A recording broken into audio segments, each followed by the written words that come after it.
Hello everyone, welcome to beyond teachings. आज हम लोग क्या पढ़ने वाले हैं स्टूडेंट्स? आज हम लोग पढ़ने वाले हैं सेकंड लॉ ऑफ मोशन के बारे में, राइट? तो प्रीवियस सेशन में हम लोगों ने क्या पढ़ा? प्रीवियस सेशन में हम लोगों ने जाना कि न्यूटन फर्स्ट लॉ क्या होता है, याद होगा, है ना? और साथ ही साथ हम लोगों ने क्या जाना कि इनर्शिया के बारे में जाना कि इनर्शिया क्या होता है और न्यूटन फर्स्ट लॉ में इनर्शिया का क्या रोल है और इनर्शिया और मास में रिलेशन क्या होता है। ये सारी चीज़ें हम लोगों ने जानी, ठीक है? तो आज के सेशन में हम लोग जानने वाले हैं Newton second law of motion. तो Newton second law of motion के बारे में जानने से पहले हमें यहाँ पे एक टर्म जानना पड़ता है जिसको मैं बोलता हूँ मोमेंटम, ठीक है ना? मोमेंटम। तो मोमेंटम क्या होता है सबसे पहले? तो सबसे पहले मोमेंटम जानने के लिए हम सपोज अगर कुछ एग्जाम्पल लें, जैसे कि एक साइज, छोटा साइज का बुलेट होता है, ठीक है ना? बुलेट गोली जो होता है, ठीक है, राइट? तो वो बुलेट क्या होता है? बुलेट का साइज़ बहुत छोटा होता है लेकिन उसका वेलोसिटी क्या होता है? बहुत ज़्यादा होता है ना? अगर मैं बुलेट को का एग्जांपल लूँ तो बुलेट का क्या होता है? साइज़ तो इसका छोटा होता है बुलेट का, राइट? लेकिन जो जिस वेलोसिटी से ये जाता है, जब ये गन से निकलता है बाहर, तो उसका वेलोसिटी क्या होता है? बहुत हाई होता है ना? इसीलिए वो क्या करता है कि इंसान को किल कर देता है, किल कर देता है ना? सिमिलरली अगर मैं एग्जांपल लूँ एक टेनिस बॉल, जो टेनिस प्लेयर जो जिस बॉल से खेलते हैं टेनिस बॉल, अगर वो टेनिस बॉल क्या हो, अगर मुझे आगे लगता है तो मुझे उतना ज़्यादा दर्द नहीं होता है ना? लेकिन वही उसी जगह पे क्या हो, अगर क्रिकेट वाला बॉल हो, ठीक है, और उसको बहुत ज़ोर से कोई फेंके मेरी तरफ और मुझे स्ट्रक करे आके, तो क्या होगा? वो ज़्यादा पेन करेगा। क्यों? उसका रीज़न भी क्या है? उसका रीज़न क्या है? मास। कि जो टेनिस वाला बॉल है उसका क्या है? मास क्या है? थोड़ा कम होता है ना? और जो दूसरा वाला, जो क्रिकेट वाला जो बॉल है, ड्यूस बॉल जिसको मैं बोलता हूँ, उसका मास क्या होता है? ज़्यादा होता है। इसीलिए क्या होता है? वो हमको ज़्यादा, उससे हमको चोट लग सकता है ना? अगर सपोज एक व्हीकल क्या है, खड़ा है, रेस्ट में खड़ा है, ठीक है, और उस रेस्ट में जाके वह व्हीकल क्या हो, मैं उस व्हीकल से टच कर जाता हूँ सपोज, ठीक है, पैदल मैं चल रहा हूँ, मैं गया अचानक से उस व्हीकल से अगर टच कर गया तो क्या होगा? मुझे कुछ होगा क्या? कुछ नहीं होगा, नहीं, ठीक है। लेकिन वही व्हीकल अगर क्या होगा, किसी वेलोसिटी से सपोज मूव कर रहा होगा, किसी स्पीड से मूव कर रहा होगा, और वो आके क्या कर दे, वो आके मार दे किसी को सपोज, तो उसको क्या होगा? ज़्यादा नुकसान हो सकता है। तो वहाँ पे क्या हुआ? वहाँ पे फर्स्ट वाले कंडीशन में व्हीकल रेस्ट में था, उसका मोशन नहीं था, लेकिन सेकंड में क्या था? उसका वेलोसिटी था। तो इन सारे एग्जाम्पल से हमें क्या पता चलता है? इन सारे एग्जाम्पल से हमें ये पता चलता है कि अगर सपोज फोर्स ज़्यादा लगना है, ठीक है, तो क्या होना चाहिए? फोर्स दो चीज़ पर डिपेंड करता है, मास और वेलोसिटी ऑफ द ऑब्जेक्ट, ठीक है ना? मतलब अगर ज़्यादा मास है तो वो ज़्यादा फोर्स लगाएगा, और अगर ज़्यादा स्पीड से वो मूव कर रहा है तो वो क्या करेगा? भले ही छोटा हो, जैसे बुलेट छोटा ही है लेकिन बहुत ज़्यादा स्पीड है उसका, इसीलिए वो क्या करता है? बहुत ज़्यादा फोर्स लगा पाता है, ठीक है ना? तो इसी को मैं क्या बोलता हूँ, यहीं से टर्म आता है मोमेंटम। तो मोमेंटम क्या होता है? सबसे पहले मोमेंटम जो होता है product of mass and velocity को मैं बोलता हूँ। मतलब मोमेंटम, सपोज अगर कोई ऑब्जेक्ट मूव कर रहा है तो मैं हमेशा बोलता हूँ ना कि वो क्या है? एक मोमेंटम में चल रहा है, उसने अपना मोमेंट मेंटेन किया हुआ है, ठीक है, राइट? तो वही मोमेंटम है। तो आखिर मोमेंटम क्या होता है? तो फिजिक्स के टर्म में मोमेंटम होता है, क्या होता है? Product of mass and velocity. समझ में आ रही बात? मतलब मोमेंटम को मैं लिखता हूँ पी से, राइट? पी से डिनोट करता हूँ मोमेंटम को, और मोमेंटम का फॉर्मूला होता है मास इंटू वेलोसिटी। ये आपको याद रखना है, ठीक है? मोमेंटम क्या होता है? किसी भी फोर्स में, ठीक है, कहीं पे भी फोर्स लगाने के लिए मोमेंटम का बहुत बड़ा रोल होता है, ठीक है? और न्यूटन सेकंड लॉ भी क्या होता है? मोमेंटम पे बेस होता है। तो मोमेंटम क्या होता है? मोमेंटम होता है product of mass and velocity, ठीक है? समझ में आ रही है बात? जैसे जितना ज़्यादा मोमेंटम का रेट होगा, ठीक है, रेट मतलब जिस रेट से मैं क्या कर रहा हूँ? मास और वेलोसिटी को चेंज कर रहा हूँ। जैसे फॉर एग्जांपल कभी कभी क्या होता है कि हमारे कार की बैटरी क्या हो जाती है? डाउन हो जाती है, डेड हो जाती है, तो हमें क्या करना पड़ता है? उसको पुश करना पड़ता है थोड़ी देर तक। जब हमको पुश करते हैं तो क्या होता है? कार मोशन में आता है और उसके बाद वो इंजन को स्टार्ट हो जाता है, होता है ना ऐसा?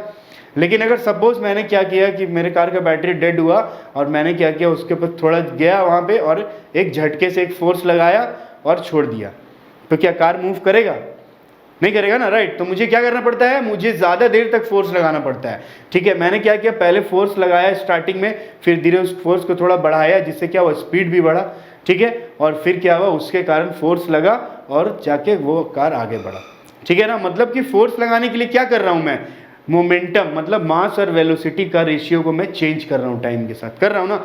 मास तो चेंज नहीं होगा। सपोज मैं उस कार में लगा रहा हूँ फोर्स, ठीक है ना, मैं धक्का दे रहा हूँ सपोज, राइट? तो मेरा मास कितना है? सपोज मैं मान लेता हूँ मेरा मास 70 kg है, और वेलोसिटी मैंने स्टार्टिंग में कुछ लगाया, सपोज 10 km/h का वेलोसिटी ढकेला, फिर धीरे धीरे मैं क्या करता हूँ? अपने स्पीड को और बढ़ाता हूँ ना, लेकिन मास वही रहता है। तो मास फिर 70 kg है, लेकिन अब मैंने स्पीड को बढ़ा के 20 कर दिया, तभी क्या हुआ, उसके बाद ही वो कार क्या होगा, अपना जगह से हिलेगा। ठीक है ना। स्टार्टिंग में अगर मैं थोड़ा सा फोर्स लगा के छोड़ दूंगा तो कार क्या जगह से हिलेगा, नहीं हिलेगा। ठीक है, तो यही बात है किसकी, यही बात है मोमेंटम की। मोमेंटम क्या होता है, हमेशा फोर्स लगाने के लिए ज़रूरी होता है। और Newton second law of motion जो होता है वो हमें यही चीज़ बताता है कि अगर किसी भी बॉडी पे जो हम फोर्स लगाते हैं वो फोर्स हमेशा क्या चीज़ के ऊपर डिपेंड करता है, rate of change of momentum पे डिपेंड करता है। मतलब किस रेट से हम लगा रहे हैं उसमें मोमेंटम। रेट क्या होता है, रेट होता है टाइम, जितने टाइम की हम लोग फोर्स लगा रहे हैं। जैसे मेरा वेट 70 kg है, मैंने उसको स्टार्टिंग में क्या किया, पुश किया 10 किलोमीटर पर आवर की स्पीड से। ठीक है, उसके बाद धीरे धीरे मैं अपना स्पीड बढ़ाऊंगा। अचानक से तो स्पीड बढ़ेगा नहीं, तो उसके लिए मैं क्या लूँगा, टाइम लूँगा। तो मैंने क्या किया, 10 सेकंड के बाद 20 सेकंड के बाद अपना स्पीड को और बढ़ाया। ठीक है, और मैंने उसको 20 किलोमीटर पर आवर से धक्का देने लगा। अब वो कार क्या होगा, मूव होने लगेगा, स्टार्ट हो जाएगा। समझ में आ रही है बात। तो Newton second law of motion यही बोलता है, क्या बोलता है, सबसे पहले ये बोलता है कि second law states that the rate of change of momentum is directly proportional to the force applied. ठीक है, फॉर अ टाइम इंटरवल। मतलब कि क्या, कि जो रेट ऑफ जो चेंज होगा मोमेंटम का वो क्या चीज़ के ऊपर डिपेंड करेगा, फोर्स के ऊपर डिपेंड करेगा। या फोर्स जो होगा वो क्या चीज़ के ऊपर डिपेंड करेगा, rate of change of momentum के ऊपर डिपेंड करेगा। ठीक है ना। और मोमेंटम क्या होता है, मैंने आपको बताया, मास ऑफ वेलोसिटी का प्रोडक्ट होता है मोमेंटम। ठीक है, और अगर मैं एसआई यूनिट ऑफ मोमेंटम निकालने जाऊँ तो क्या मिलेगा मुझे, मास का एसआई यूनिट क्या होता है, किलोग्राम। राइट, मास का एसआई यूनिट क्या होता है, किलोग्राम होता है। और वेलोसिटी का क्या होता है, मीटर पर सेकंड। तो जब मैं इसका एसआई यूनिट निकालता हूँ तो मुझे क्या मिलता है, किलोग्राम मीटर पर सेकंड मिलता है। समझ में आई बात। और ये एक वेक्टर क्वांटिटी है। वेक्टर क्वांटिटी तो पता ही है आप लोगों को क्या होता है, जो एक सर्टेन डायरेक्शन में काम करता है। तो फोर्स भी हमेशा हम लोग एक डायरेक्शन में लगाते हैं, तो मोमेंटम भी एक डायरेक्शन में लगेगा। राइट, इसीलिए ये एक वेक्टर क्वांटिटी है, याद रखना है। ठीक है ना। और यहाँ से जो मैंने आपको बताया सेकंड लॉ, क्या बताया कि rate of change of momentum is directly proportional to the force applied for a given interval of time. ये क्या है, यहीं से मुझे क्या मिलता है, न्यूटन सेकंड लॉ का मैथमेटिकल फॉर्मूला मिलता है। तो इसको मैं किस तरह से मिलता है, ये देखते हैं इसको। तो जैसा कि मैंने आपको बताया, क्या बताया कि rate of change of momentum, suppose मैं ले लेता हूँ मोमेंटम को, मान लेता हूँ पी। ठीक है ना, मोमेंटम को मैं मान लेता हूँ क्या, पी। तो rate of change of momentum को मैं क्या लिखूंगा, रेट ऑफ चेंज मतलब कैसे चेंज हो रहा है वो मैं लिख सकता हूँ। डेल का मतलब होता है चेंज। ठीक है ना, तो rate of change of momentum. तो आखिर ये इसका वैल्यू क्या होगा, rate of change of momentum is directly proportional to क्या, फोर्स। यही है ना, न्यूटन सेकंड लॉ यही बोलता है कि rate of change of momentum, ठीक है, ये चेंज होता है। डेल्टा का मतलब पता होगा आपको, जो मैंने यहाँ पे ट्रायंगल बनाया है, ये ट्रायंगल, इसका मतलब होता है डेल्टा। डेल्टा का मतलब क्या होता है, चेंज दिखाता है वो, चेंज इन मोमेंटम। राइट, तो change in momentum, rate of change of momentum is directly proportional to force होता है। तो यहाँ से अगर मैं निकालूंगा तो क्या होगा, force is directly proportional to rate of change of momentum. ठीक है, force is directly proportional to rate of change of momentum. अब rate of change of momentum क्या होता है, तो मोमेंटम का मतलब क्या होता है कि इनिशियली, मतलब अगर मोमेंटम p1 में ले लेता हूँ, इनिशियली मैं क्या कर रहा था, मास तो चेंज नहीं होता मैंने बताया, और मैं कुछ स्पीड लगा रहा था, इनिशियल वेलोसिटी। ठीक है ना, जिसको मैं u से लिखता हूँ, ये तो पता ही होगा आप लोगों को। तो इनिशियल मोमेंटम जो इसका होगा क्या होगा, mu होगा इनिशियली जिस मोमेंट से बॉडी जा रहा है। सपोज जैसे मैंने वो कार वाला एग्जांपल लिया, तो मास तो वही होगा, मास तो चेंज नहीं होगा। ठीक है, लेकिन इनिशियली मैं कार को कैसे पुश कर रहा हूँ, थोड़ा कम है मेरा स्पीड अभी। ठीक है ना, तो ये इनिशियल मोमेंटम हुआ। जब वो मैंने स्पीड जब बढ़ा दिया, तो उस केस में फाइनल मोमेंटम क्या हो जाएगा, p2 मान लेता हूँ मैं, तो क्या हो जाएगा, mv। मतलब मास तो फिर से वही, मास तो चेंज नहीं हो सकता है मेरा, है ना, जो मास है वही रहेगा, लेकिन इस बार मैंने अपना स्पीड को चेंज किया। पहले थोड़ा कम स्पीड था, अब धीरे धीरे मैं ढकेल रहा हूँ तो मेरा स्पीड बढ़ रहा है। तो ये हो गया इनिशियल मोमेंटम, ये हो गया फाइनल मोमेंटम। तो चेंज इन मोमेंटम में किसको बोलूँगा, चेंज इन मोमेंटम में क्या किसको बोलता हूँ, चेंज मतलब क्या, फाइनल माइनस इनिशियल, तो यानी कि mv माइनस mu, यही होगा ना। ठीक है, तो यहाँ पे अगर मैं इसको पुट करूँ तो क्या होता है, force is directly proportional to mv minus mu। ठीक है, ये हो गया चेंज इन मोमेंटम। राइट, और किसके बात में कर रहा हूँ, rate of change in momentum, मतलब रेट का मतलब डिवाइडेड बाई टाइम होगा ना। ठीक है, समझ में आ रही है बात। अब यहाँ से क्या होगा कि f इज प्रोपोर्शनल टू, यहाँ से m मैं कॉमन ले लेता हूँ, यहाँ से क्या आ गया, v minus u by T. आइए ना, यहाँ पे m कॉमन ले लिया, बच गया v माइनस यू, नीचे है t। तो ये किसका फॉर्मूला है, ये है एक्सेलरेशन का फॉर्मूला, पढ़ा है ना आपने एक्सेलरेशन। एक्सेलरेशन क्या होता है, चेंज इन स्पीड। ठीक है, विथ रिस्पेक्ट टू टाइम। तो यही चीज़ है यहाँ पे। तो यहाँ पे मैं लिख सकता हूँ f proportional to m into acceleration, लिख सकता हूँ ना। और यहाँ से मुझे फॉर्मूला क्या मिलता है, F is equal to M A. F is equal to M A formula मुझे मिलता है, जो क्या है, न्यूटन सेकंड लॉ का मैथमेटिकल फॉर्मूला है, राइट। और इस F is equal to M A में क्या है, if F is equal to M A में F इज फोर्स, ठीक है, M is mass and A is क्या, A इज एक्सेलरेशन। समझ में आ रही बात। तो ये जो फॉर्मूला है मुझे, ठीक है, सेकंड लॉ जो फॉर्मूला देता है, कौन सा फॉर्मूला देता है, F is equal to M A formula देता है, जहाँ पे F क्या है, फोर्स है। और ये आपको पता है कि फोर्स का ऐसा यूनिट क्या होता है, न्यूटन होता है। लेकिन वो न्यूटन आता कहाँ से है, तो वो न्यूटन यहीं से आता है। मतलब मास का क्या होता है, केजी, ऐसा unit of mass is KG and acceleration is metre per second square.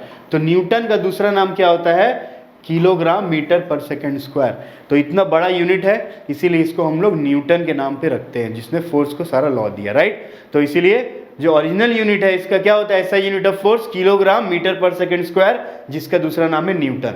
समझ में आई बात। तो यहाँ से मुझे क्या मिलता है, फोर्स का फॉर्मूला मिलता है इससे, ठीक है। उसके बाद क्या है कि अब इसमें क्या है कि न्यूटन्स का जो फर्स्ट लॉ हम लोगों ने प्रीवियस क्लास में पढ़ा था, ठीक है, वो क्या होता है, उसको हम डिराइव कैसे कर सकते हैं, उसको हम डिराइव कर सकते हैं उसके सेकंड लॉ से।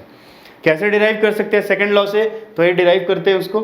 तो second, according to second law मुझे क्या पता है, अकॉर्डिंग टू सेकंड लॉ मुझे पता है क्या, कि फोर्स जो होता है वो क्या होता है, directly proportional to change in momentum होता है ना, ठीक है। तो मैं इसको लिख सकता हूँ ना, M V minus M U by time, ठीक है, लिख सकता हूँ मैं। इसी फॉर्मूला से मैंने m कॉमन निकाल के ये किया था, तो मैंने फिर से उसको वही लिख दिया। समझ में आ रही है बात। तो यहाँ से क्या हो जाएगा, t इधर आके मल्टीप्लाई हो जाएगा, तो F T is equal to क्या हो जाएगा, M V minus M U हो जाएगा, ठीक है ना। तो न्यूटन फर्स्ट लॉ में हम लोगों ने क्या पढ़ा था, कि किसी ऑब्जेक्ट का अगर मुझे स्पीड को चेंज करना है, मतलब पहले वो सपोज u से चल रहा था, कुछ दूसरा स्पीड से चल रहा था, अब मुझे उसके स्पीड को क्या करना है, v कर देना है, मतलब कुछ दूसरा स्पीड कर देना है, ठीक है ना, बढ़ा देना है सपोज। तो उस केस में मुझे क्या करना पड़ता था, फोर्स लगाना पड़ता था। यही ना मैंने पढ़ा कि किसी भी ऑब्जेक्ट का स्पीड चेंज करने के लिए या उसको रेस्ट से मोशन में लाने के लिए उस पर क्या करते हैं हम लोग, फोर्स लगाते हैं। मतलब अगर फोर्स नहीं लगाएंगे तो बॉडी क्या होगा, अपना स्पीड चेंज नहीं करेगा। तो यही हम प्रूफ करेंगे यहाँ पे, राइट। तो यहाँ पे suppose F is equal to 0 है, मतलब मैंने यहाँ पे फोर्स नहीं लगाया, तो ये वाला टर्म पूरा क्या हो गया, ये वाला पूरा टर्म हो गया 0, हुआ ना। तो यहाँ से मुझे क्या मिला, 0 is equal to M V minus M U. इसको इधर लेके जाएंगे तो क्या हो जाएगा, M V is equal to M U, ठीक है, एम कट गया तो क्या आ गया, v is equal to U, v is equal to U हो गया। मतलब कि जब फोर्स मैंने 0 किया, मतलब जब मैंने फोर्स नहीं लगाया, फोर्स लगाया ही नहीं, 0 था फोर्स, तो उस केस में क्या हो गया, मेरा इनिशियल वेलोसिटी और फाइनल वेलोसिटी सेम हो गया। मतलब क्या, कि बॉडी जिस इनिशियल वेलोसिटी से चल रहा था अभी भी उसी वेलोसिटी से चल रहा है, क्योंकि मैंने फोर्स ही नहीं लगाया। फोर्स लगाता तो अब ये वाले चेंज होता। समझ में आ रही है बात, ठीक है। तो ये बात है न्यूटन सेकंड लॉ की बात है। Newton second law of motion से जो मुझे फॉर्मूला मिलता है, that is F is equal to M A. इस फॉर्मूला का बहुत सारा एप्लीकेशन है डेली लाइफ में, और साथ ही साथ इसके बहुत सारे एग्जाम्पल्स भी है, ठीक है ना। जैसे कुछ एग्जाम्पल मैंने यहाँ पे दिया हुआ है। सपोज यहाँ पे क्या होता है कि जब एक क्रिकेटर, ठीक है, एक फील्डर जो होता है क्या करता है, जब उसके पास कोई कैच आता है या बॉल आता है उसके पास, तो आपने हमेशा देखा होगा कि जैसे ही इसके पास बॉल आता है तो वो क्या करता है, वो अपना हैंड को, जैसे ही वो बॉल पकड़ता है तो अपने हैंड को बॉल के स्पीड के अकॉर्डिंग थोड़ा पीछे करता है, इस तरह से करता है ना। ये देखा होगा आपने, अगर क्रिकेट आप खेलते होंगे तो आप लोग भी ये करते होंगे, सबको ही करता है, ठीक है। क्या होता है, जैसे ही बॉल हमारे हाथ में आता है तो बॉल का स्पीड होता है कुछ, तो मैं उसी स्पीड से अपने हाथ को इस तरह से पीछे करता हूँ। तो क्यों करता हूँ, इसको करने का रीज़न क्या है, तो यहाँ पे क्या है, न्यूटन सेकंड लॉ काम करता है। कैसे काम करता है, कि मुझे पता है कि F is equal to M A होता है, और फोर्स जो होता है वो क्या होता है, डायरेक्टली प्रोपोर्शनल टू एक्सेलरेशन होता है। मतलब मैं एक्सेलरेशन अगर बढ़ाऊंगा तो फोर्स भी क्या होगा, बढ़ेगा। एक्सेलरेशन अगर कम करूंगा तो फोर्स भी क्या होगा, कम होगा। ऑब्वियस, समझ में आ रही है बात। तो अब यहाँ पे क्या होगा, तो एक्सेलरेशन जो है वो क्या होता है, एक्सेलरेशन का फॉर्मूला होता है v minus you by T. तो यहाँ पे क्या हो रहा है, जो एक्सेलरेशन है वो क्या है, acceleration is inversely proportional to time. मतलब अगर मैं टाइम को कम करूंगा तो मेरा एक्सेलरेशन क्या हो जाएगा, बढ़ जाएगा। अगर मैं टाइम को बढ़ाऊंगा तो मेरा एक्सेलरेशन क्या होगा, घट जाएगा। और एक्सेलरेशन के ऊपर ही तो फोर्स डिपेंड करता है। तो अब यहाँ पे वो प्लेयर क्या करता है, जैसे ही उसके पास बॉल आया तो वो क्या करता है कि बॉल जैसे ही उसके हाथ में आता है वो अपना स्पीड के साथ हाथ को पीछे करता है। वो क्या करता है, टाइम पीरियड बढ़ाता है, ठीक है। मतलब बॉल तो पकड़ सकता है वो यहाँ से भी, लेकिन वो क्या कर रहा है, बॉल को जब पीछे कर रहा है, हाथ को जब पीछे कर रहा है बॉल के साथ, तो वो क्या हो रहा है, वो अपना टाइम पीरियड बढ़ा रहा है। तो टाइम पीरियड बढ़ाने से क्या होगा, जब टाइम पीरियड बढ़ेगा तो एक्सेलरेशन क्या होगा, कम होगा। ठीक है। और जब एक्सेलरेशन कम होगा तो फोर्स क्या होगा, कम लगेगा। तो यही कॉन्सेप्ट इसके पीछे है। तो जब ये अपना टाइम पीरियड जैसे ही बढ़ाएगा तो उसके ऊपर क्या होगा, एक्सेलरेशन का वैल्यू क्या हो जाएगा, डिक्रीज हो जाएगा, ठीक है, राइट। और एक्सेलरेशन का वैल्यू जैसे डिक्रीज होगा तो उसका हाथ में भी क्या होगा, फोर्स कम लगेगा। तो उसका हाथ में क्या होगा, चोट लगने से उसका हाथ बच जाएगा, इंज्योर्ड नहीं होगा, ठीक है। इसीलिए जनरली क्या करते हैं, सारे प्लेयर्स ऐसे करते हैं। दूसरा एग्जाम्पल अगर मैं इसका लूँ तो इसका दूसरा एग्जाम्पल हाई जंप वाला एग्जाम्पल। ये देख रहे हैं आप ना, हाई जंप आप सब ने देखा होगा, टीवी वगैरह में हाई जंप दिखाते हैं, ठीक है। तो जो एथलीट होता है जब वो हाई जंप करता है और हाई जंप करने के बाद उस जिस जगह पे गिरता है ऊपर से नीचे, उस जगह पे अक्सर क्या होता है, या तो कोई गद्दा कुशन होता है या इधर सैंड बिछाया होता है, बालू बिछाया होता है ना, ऐसा देखा होगा आप लोगों ने। तो ऐसा क्यों होता है, ऐसा इसलिए होता है क्योंकि जब वो प्लेयर क्या होता है, ऊपर से नीचे जैसे ही फॉल करेगा, ठीक है, तो जैसे ही वो इस कुशन पे गिरेगा तो और थोड़ा नीचे की तरफ जाएगा, यानी उसका जो गिरने का जो टाइम पीरियड है वो थोड़ा बढ़ जाएगा, बढ़ेगा ना।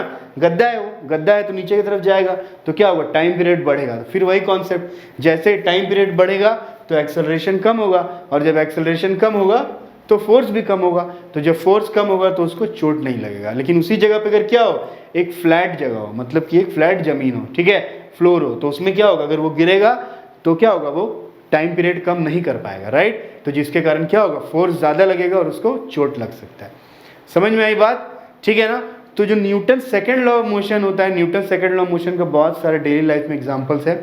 और जो Newton second law of motion है उसमें हम लोग क्या पढ़ते हैं सबसे पहले, उसमें हम लोग तो सबसे पहले ये पढ़ते हैं कि ये क्या है, ये मोमेंटम को कोरिलेट करता है अपने साथ, फोर्स को मोमेंटम के साथ कोरिलेट करता है। और हम इससे जाना, हमने क्या जाना कि मोमेंटम क्या होता है, क्या क्या चीज़ के ऊपर डिपेंड करता है मोमेंटम, राइट। मोमेंटम का ऐसा यूनिट क्या होता है, ठीक है ना, और मोमेंटम का फॉर्मूला क्या होता है। और हम लोगों ने क्या जाना यहाँ पे, और हम लोगों ने ये जाना कि जो Newton second law of motion होता है वो क्या देता है, हमें फॉर्मूला देता है F = ma, ठीक है। और वहाँ पे एक्सेलरेशन के बारे में हम लोगों ने जाना कि एक्सेलरेशन और टाइम का किस तरह से क्या होता है, रिलेशन होता है, ठीक है, जहाँ पे हम लोग न्यूटन सेकंड लॉ अप्लाई करते हैं। तो होप ये सेशन आपको जो है पसंद आया होगा और समझ भी आया होगा। फिर भी कोई डाउट या क्वेरी हो न्यूटन फर्स्ट लॉ या न्यूटन सेकंड लॉ को लेके, या फिर जहाँ तक भी मैंने पढ़ाया वहाँ तक, तो कमेंट्स बॉक्स में ज़रूर लिखें। और नोट्स और पीडीएफ के लिए हमारे वेबसाइट को ज़रूर विजिट करें।